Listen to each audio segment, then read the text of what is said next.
du Congo, à quel sein faut-il s'avouer pour trouver une résolution finale? C'est juste une question posée où vous aurez la réponse tout de suite dans 30 minutes pour convaincre avec notre invité, Maître Bill Ntumba Mwamba, analyste politique, à qui nous disons bonsoir, meilleur vœu, bienvenue Maître. Merci et à vous pareillement Madame. Merci beaucoup, merci beaucoup. La gestion sécuritaire de la partie est de la République démocratique du Congo pose toujours problème, jour pour jour. Il y a plus des années. Quelle est votre appréciation par rapport à tout ce qui se passe dans ces secteurs-là?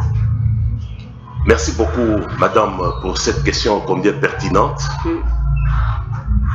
Le problème de l'insécurité à l'est du pays, c'est un problème qui devient de plus en plus majeur et très inquiétant dans la mesure où, au fur et à mesure que les années passent, au lieu qu'une solution soit trouvée, on se rend compte que l'abattoir humain continue à être installé à l'est du pays.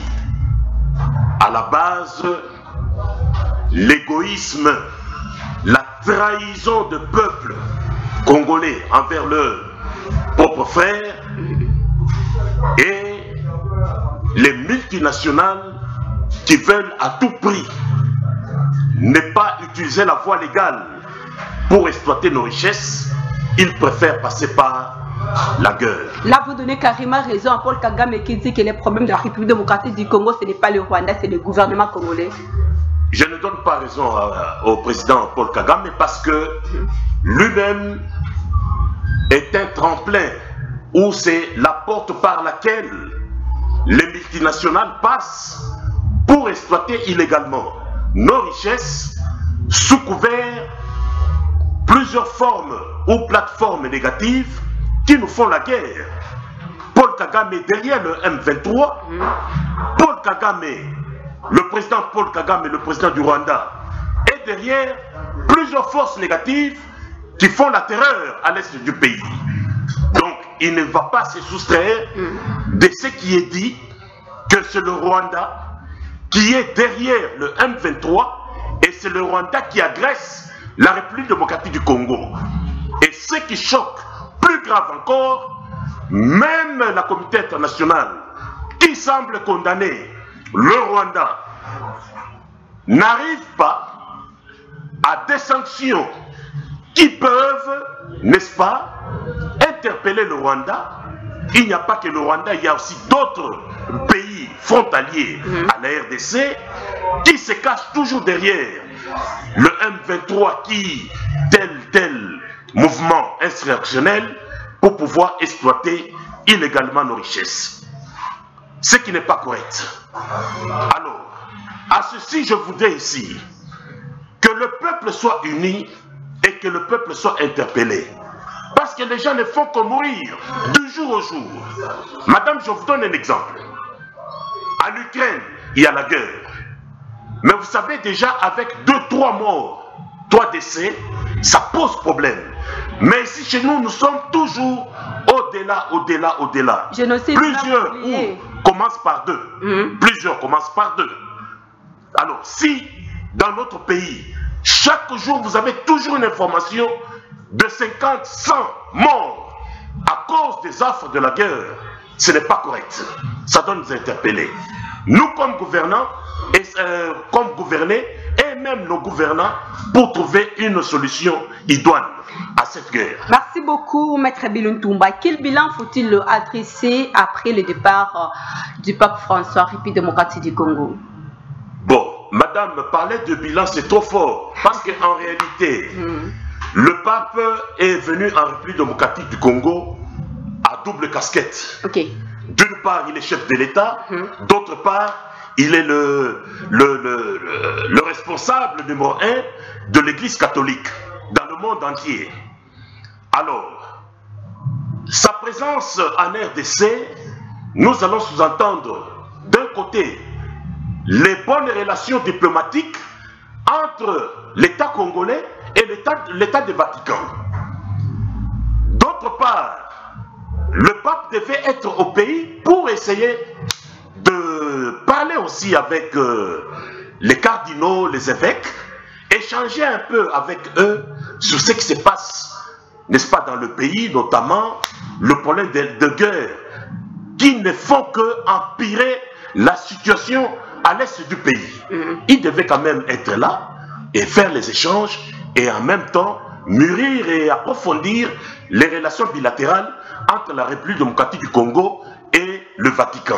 Et quand, il lance au moins le message de cesser le fait, parce qu'il a dit qu'on puisse retirer les armes sur la République démocratique du Congo, croyez-vous qu'on devait juste rester dans les dires du discours, ou bien faut-il être pragmatique pour mettre fin à tout ce qui se passe dans la partie Est? Non, madame, le propos ou encore le discours du pape n'est pas la parole de l'évangile, hein, où on doit dire Amen. C'est dire, tous les discours du pape doivent être accompagnés des actions, notamment pour ceux qui ont les armes. Il leur a demandé de déposer les armes. Ceux qui pillent la République démocratique du Congo sous couvert M23, de cesser de piller la République démocratique du Congo. Mais il n'a pas pointé de toutes les façons, il devait aussi citer comme tout le monde, il devait s'adresser à Paul Kagame, il devait s'adresser aux belligérants du M23, mais il n'a pas fait. Il a parlé d'une manière générale. De toutes les manières, madame. Parce que quand il a fait même le discours, je crois qu'il a fait discours comme étant pape, donc un religieux. Et vous savez que même à la célébration de l'Eucharistie, les évêques du Rwanda étaient au pays. Avant que le pape ne décolle pour le Soudan, il s'est réuni avec les évêques. Il n'y avait pas que nos évêques à nous. Exactement. Je crois qu'il est mieux informé. Le problème n'est pas qu'il cite le Rwanda. Le problème n'est pas qu'il cite Paul Kagame. Mais le problème c'est que à chacun, qui de gouvernant, qui de gouverné, de prendre d'abord conscience. Parce que le salut ne viendra pas de l'extérieur. Le salut viendra d'abord de nous-mêmes. Nous-mêmes ici, d'abord comme Congolais, de cesser à se trahir, de ne pas trahir la République démocratique du Congo, sa chère patrie, à cause d'un petit montant qui ne peut même pas garantir la vie éternelle. Même si vous avez des millions, un jour, vous finirez par partir. Et vous partirez sans ces millions. D'où une interpellation à chacun de prendre conscience et de jouer réellement son rôle pour mettre terme, vraiment je dis bien et le répète, terme à cette guerre qui a tant duré plus de 25 ans déjà aujourd'hui. Ça ne va pas. Ça ne va pas plus de 25 ans déjà. Les papes dénoncent un colonialisme plutôt économique sur la République démocratique du Congo quand il dit qu'il faut...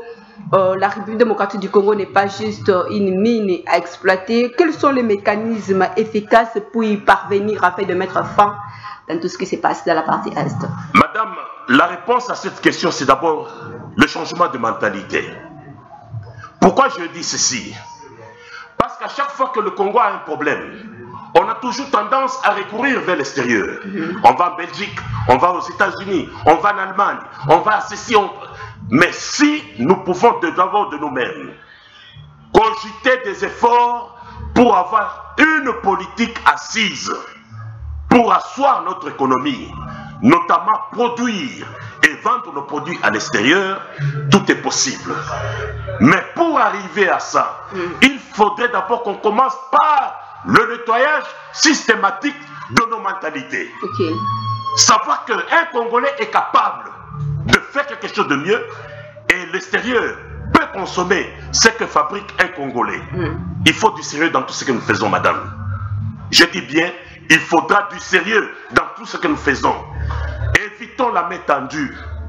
Travaillons durement pour notre pays. Investissons dans notre pays. Vous n'avez qu'à voir ceux qui trouvent de l'argent, qui ont des moyens. Ils n'investissent pas au pays. Ils vont ailleurs. Pourquoi ils vont ailleurs? Parce qu'il y a des couacs. Ça ne va pas. Il n'y a pas de garantie juridique. La corruption bat son plein dans tous les secteurs possibles. Comment voulez-vous que les gens puissent avoir l'assurance et une garantie d'être sur soi? Du moment où la justice est biaisée par la corruption, par le clientélisme, ça ne va pas. Ça ne va pas. Les réactions ne cessent moins, les agitations ne cessent aussi n'ont plus de pouvoir se manifester sur les réseaux sociaux et surtout dans nos médias à propos du discours tenu par le cardinal Ambongo. On va faire moins de pas en arrière avec, à l'époque de Mobutu, on a vu Malula, à l'époque de Kabila le père, on a vu Etiaou, à l'époque Kabila le fils, on a vu moi Monsengo. Aujourd'hui avec Félix Antoine Tshisekedi, c'est juste le cas avec le cardinal Ambongo. Pourquoi ces agitations, l'opposition entre les cardinaux et les présidents venant de la République démocratique du Congo? Madame, le discours du cardinal, personnellement, je me suis posé la question que est-ce que ça valait la peine qu'il le fasse comme il l'a fait? Parce que le vécu du Congolais est connu du pape. Comment il est informé? C'est invisible. Nous avons le siège ici. Nous avons le siège papal à Gombe, en face de la Banque centrale. Donc, chaque fois qu'il y a des événements, il y a les clergés qui sont là, qui sont bien informés, qui informent le pape. Mais par contre, le cardinal aurait dû plus insister sur l'implication du pape pour trouver une solution idoine au problème d'insécurité à l'est du pays. Parce que la souffrance n'a pas commencé aujourd'hui. Cette souffrance ici existera. Et elle a même existé, même du temps de Jésus. Il y a des gens qui ont manqué de quoi manger. On a vu des gens mendier. Donc, ce discours n'avait pas vraiment, n'a pas été tellement canalisé. Parce que le cardinal lui-même, était-il un politicien ou un prêtre? Mais c'était juste un titre de rappel comme étant une autorité, parce que c'est un président aussi d'un autre pays qui est venu chez nous. C'était pas un titre de rappel. Ce n'était pas au cardinal de faire ça. Ce n'était pas le cardinal de faire ça et en pleine célébration eucharistique. S'il pouvait le faire, attendre comme le pape les a reçus à la fin de son séjour en République démocratique du Congo et échanger avec le pape sur cette question fâcheuse de la guerre à l'Est, sur cette question épineuse de misère de notre peuple. Là, il aurait dû en public insister pour que le pape puisse s'impliquer personnellement à trouver une solution idoine, parce qu'il est une personne la mieux écoutée au monde, et les grandes puissances, s'il peut les approcher, c'est pour leur demander, tel qu'il a, lui le pape l'a fait dans le discours, leur demander de retirer leurs griffes, leurs ongles dans les richesses de la République démocratique du Congo et entamer la phase procédurale, c'est-à-dire la République démocratique du Congo invite, n'est-ce pas, les investisseurs d'entrer par la grande porte, de venir tout bonnement et signer des contrats en bonne et due forme pour exploiter honnêtement nos richesses, éviter le coulement de bain de sang. Merci beaucoup. On va rester toujours sur la même page de la situation sécuritaire dans la partie est de la République démocratique du Congo. Là, on quitte la visite papale pour aller à Burundi avec le 20e sommet extraordinaire de chefs de l'État de la communauté de l'Afrique de l'Est. Quelle est votre appréciation 20e après? Bon, mon appréciation, madame, on ne fait que tourner sur les mêmes places presque, les mêmes discours, mais en réalité, c'est autre chose. Comment voulez-vous, madame, la force de l'EAC qui vient pour s'interposer et mettre un peu la paix à la République démocratique du Congo, elle est là comme une force observatrice qui observe au lieu de s'intercaler et d'aider les forces armées de la République démocratique du Congo à reconquérir les territoires. Mais par contre, eux, ils sont là comme des touristes. Mais ils viennent encore... Elle a exigé quand même le cessez de fait de toutes les façons. Non, cela n'a pas été respecté. Mais quand déjà un camp ne serait pas respecté, il y a des clauses, non? En cas de refus, en cas de non-opération, n'est-ce pas, de ce qui est décidé dans les lois cadres ou encore protocole, ou encore je ne sais quoi, quel terme juridique qu'ils emploient, il faudrait maintenant passer outre et utiliser la force. Parce que sinon, ce sont les éléments du M23 qui font la loi. Puisque Puisque pendant qu'ils signent, ils s'en moquent parce qu'ils savent que même en signant, et à un moment X, ils ne vont pas respecter le délai tel qu'imparti dans leur protocole d'accord et ils vont continuer, n'est-ce pas, diriger toutes les cités, les localités qu'ils occupent illégalement et exploiter en même temps les richesses. Donc, tous ces jours, les richesses ne font que traverser au Rwanda pour aller servir les multinationales. Craignez-vous au moins la répétition ou bien la générique au moins de cette guerre dans la partie Est, surtout que lorsque ça affecte au moins la République démocratique du Congo? Madame, oui. Vous allez remarquer que le peuple en a marre. Le peuple se fatigue. Si nos gouvernants ne font rien pour trouver des solutions idoines, ce peuple va se prendre en charge. Parce que c'est là, on voit déjà des mouvements naître de part et d'autre. Et à ce moment-là, les gouvernants vont regretter du pourquoi, le pourquoi n'avoir pas agi à temps. Parce qu'ils attendent à contre-temps pour agir. Mais à ce moment-là, ça sera trop tard. Le peuple en a marre. Nous-mêmes qui sommes ici, même si on n'est pas là à l'Est, à Ituri et partout, moi-même qui vous parle, les gens souffrent. Parce que chaque fois qu'il y a une information, il y a toujours des décès. Oui, il y a toujours des décès. Toujours des décès. Mais jusqu'à quand, Seigneur? Après le sommet, Paul Kagame l'a dit sur France 24, ce sont juste nos confrères que les belligérants du M23 vont se retirer de la République démocratique du Congo et non du Rwanda. Votre appréciation, comment comprenez-vous moi ces messages? Les éléments du M23 sont des Rwandais. Ils ont quel sol? Leur territoire c'est au Rwanda. S'ils doivent se retirer, c'est au Rwanda qu'ils doivent se retirer, d'où ils viennent. Ou sinon, au cas contraire, c'est utiliser la force, les déloger et les ramener vers le Rwanda. RDC et non du Rwanda. Ils ne sont pas de la RDC, ils sont de Rwandais. Ils sont de Rwandais, il y a des preuves. Et ce n'est pas pour rien que les presses internationales parlent actuellement en fixant le regard au Rwanda. Donc, si les M23 doivent se retirer, c'est au Rwanda. Et partout où ils viennent, c'est pas en Ouganda, Burundi, et partout là-bas, parce qu'on ne cite pas les autres pays. On a peur de faire quoi? De dire quoi? Ils sont là. Bel et bien, les éléments du M23 sont des éléments du Rwanda. Ils doivent regagner chez eux. 2023, année des enjeux et des dangers, vu que les élections se pointent juste à l'horizon, mais la situation sécuritaire dans la partie est de la République démocratique du Congo demeure toujours instable. Faut-il organiser les élections, vu tout ce qui se passe, ou bien faut-il stopper d'abord avec les élections, vu que l'Est est toujours plutôt en danger? Bon. Je ne suis pas à la place du président de la CENI et d'autres experts qui peuvent évaluer si ou non on peut arrêter avec le processus électoral pour trouver la guerre une solution idoine par rapport à l'insécurité à l'est du pays.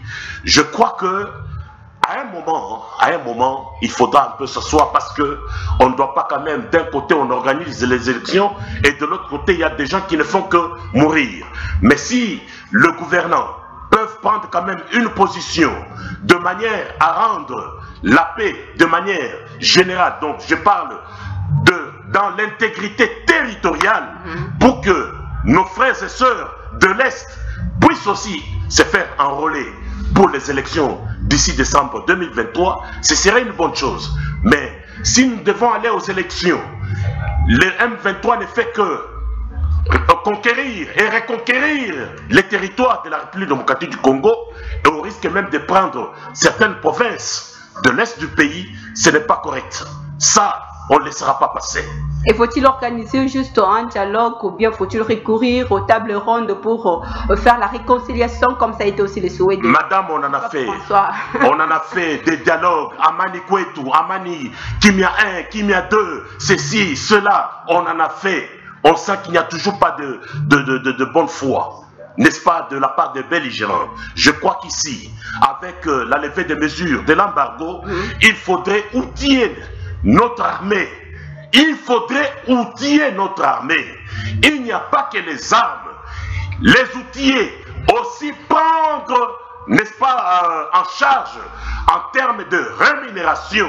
On paye bien ces éléments qui sont au front vous verrez qu'il y aura quand même un changement.